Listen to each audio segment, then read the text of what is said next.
The biggest concept we will be studying in this chapter is ecology. Ecology will come up time and time again throughout this course. First off, what is it? Ecology is defined as the study of the interactions between living things, also known as organisms, and their environments. First, we'll start with the organisms. There are levels of organization that are important for you to understand.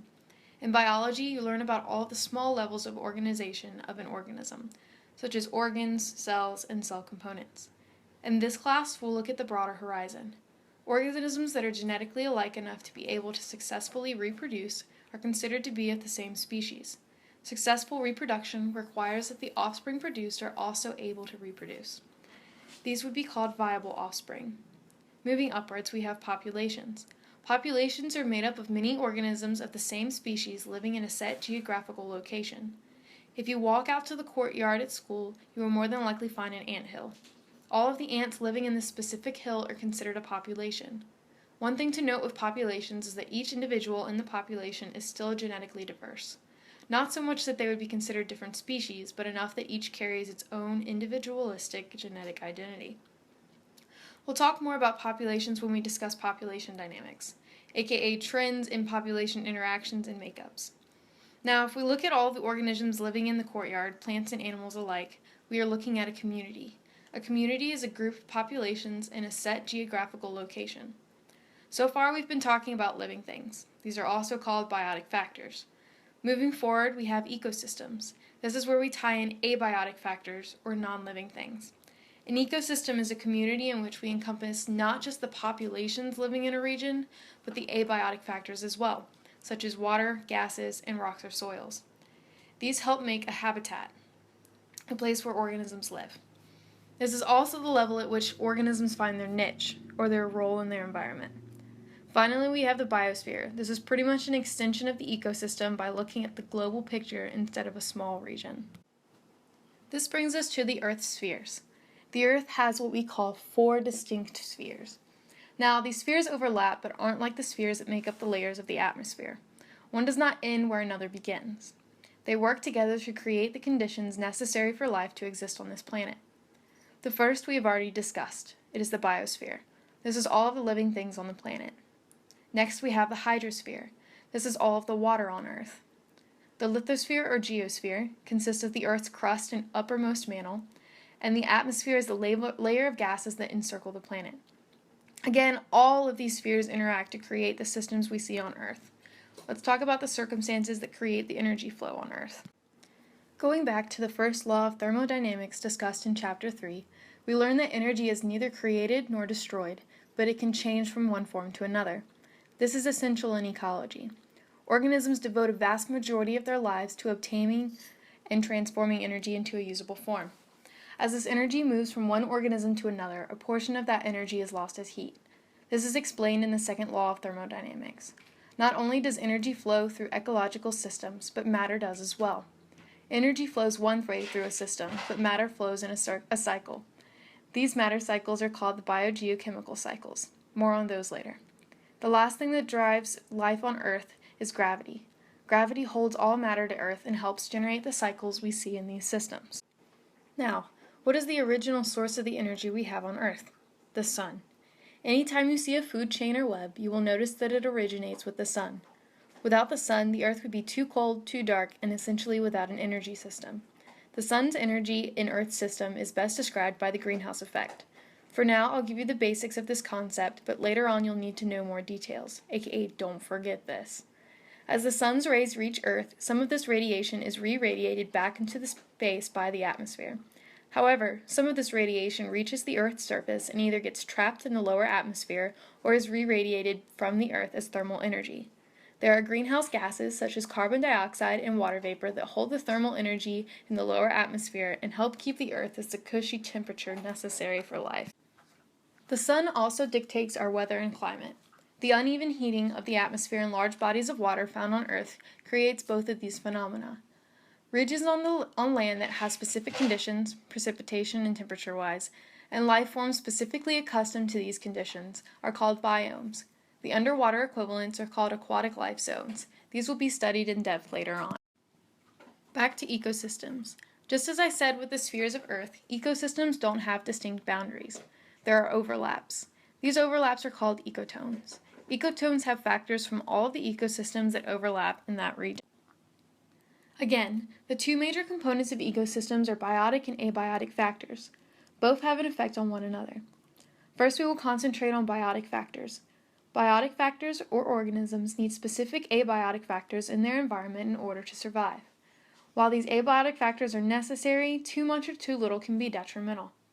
Organisms are said to have a range of tolerance for each abiotic factor in their environment.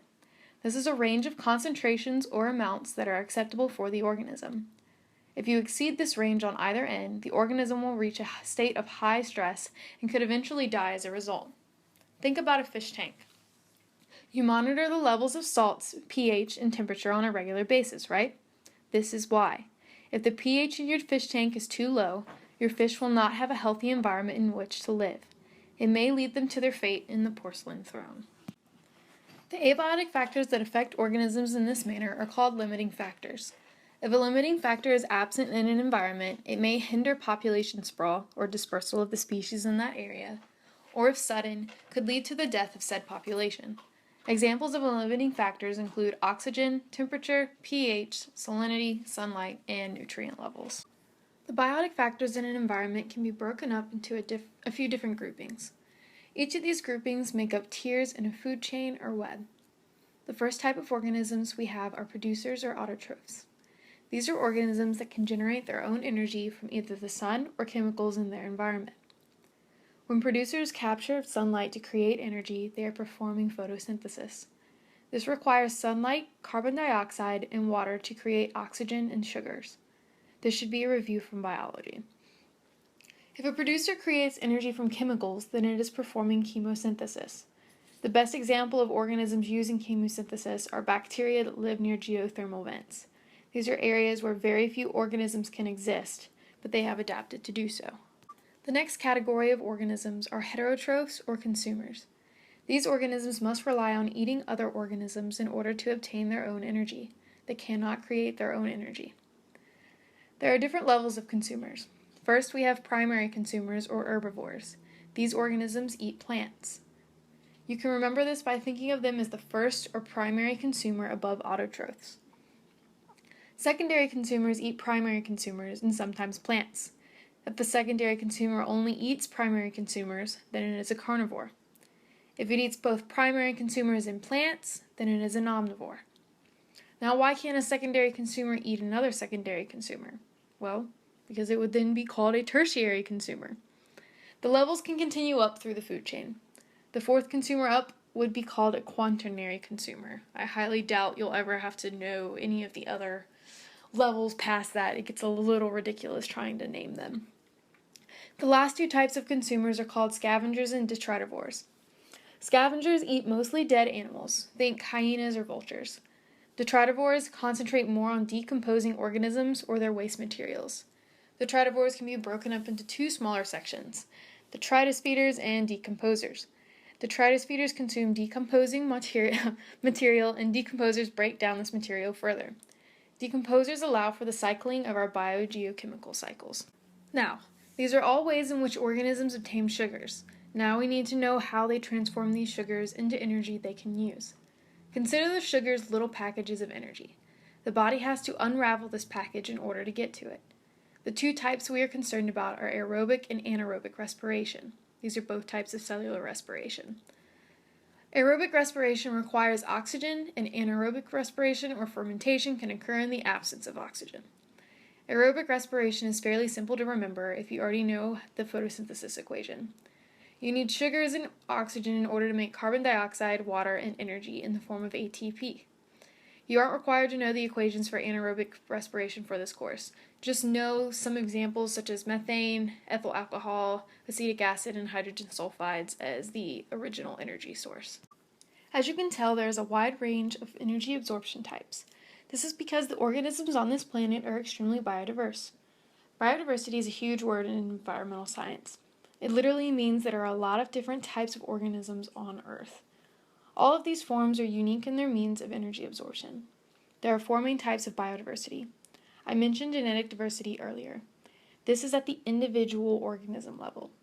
Each individual organism in a species is genetically unique. At the next level, we have species diversity. There are many species on Earth that all have different niches in different habitats. Next, we have ecological diversity. This is where our biomes come back in. Examples of ecological diversity include our different types of terrain, such as forests, oceans, mountains, and deserts. The last type we have is functional. This has to do with the variation in different types of energy absorption. Okay, going back to the food chains and webs I keep mentioning. These are both means of organizing the chain of energy transfer in an ecosystem. A food chain is a single path in the ecosystem. It will include the sun, a producer, a primary consumer, and so on, but only one of each of these. A food web is a conglomeration of many food chains in an ecosystem. In both of these, the arrows always start at the prey, or the eaten, and head towards the predator, or the eater. Imagine the arrow like an alligator mouth. The mouth always faces towards what is being eaten. There are multiple levels in an ecosystem. These levels are based off of eating habits and are called trophic levels. They help with the organization of food webs. If you've heard of food chains and webs, then you've probably heard of a food pyramid. If not an ecological one, then at least the food pyramid from health. It looks about the same, but there's a slightly different meaning here.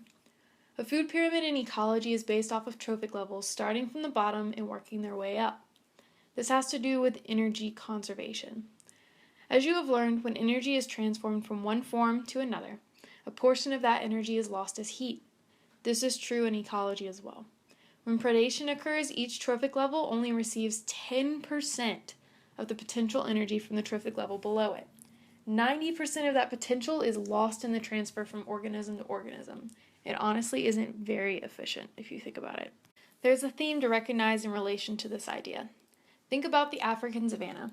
Lions, gazelles, zebra, water buffalo, grasses, you get the idea. Now think about the amount of predators there are.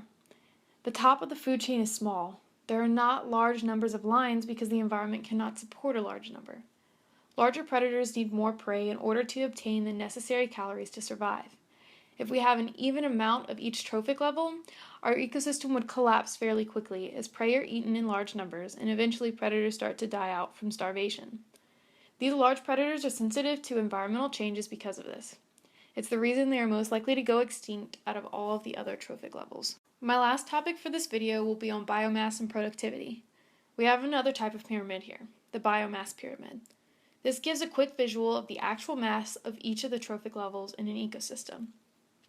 This is not the same as looking at a graph of the number of individuals at each trophic level. This is the mass of every organism in each trophic level in a select ecosystem. General trends to remember. On land, the producers rank supreme. It looks like your average pyramid. In the ocean, your producers are generally microscopic. They still outnumber the consumers number-wise, but mass-wise, they make up a much smaller portion than the producers do on land. We care about this biomass because it helps us understand productivity in ecosystems, or the rate at which production occurs. There are two important terms to remember here: gross primary productivity and net primary productivity. Both are titled primary because they have to do with producers. Gross primary productivity is the rate at which producers convert solar energy into sugars, aka biomass. Now remember, plants undergo cellular respiration just like animals. They use some of the sugars that they make. The amount of energy available after cellular respiration is the net primary productivity. It makes sense if you think about it. Gross means total overall, and net means the amount obtained in the end after accounting for all factors. Now, where do we see the highest rates of primary productivity? These include coral reefs, tropical rainforests, estuaries, aka where all the little baby fishies are in the fish nurseries, and swamps. These are areas where you expect to see a lot of plant life. The least productive regions include deserts, tundra, and the open ocean. These are places you expect to see little plant life. You'll learn in this class that if you build a sense of environmental common sense, that you'll be very successful at remembering little tidbits like this. It's pretty much the process of elimination. Well, that's all for this video. The biogeochemical cycles are the only topic left from Chapter 4, and I decided to make a separate video for those. Remember, study hard and ask questions if there are topics you are confused about. I am always here to help.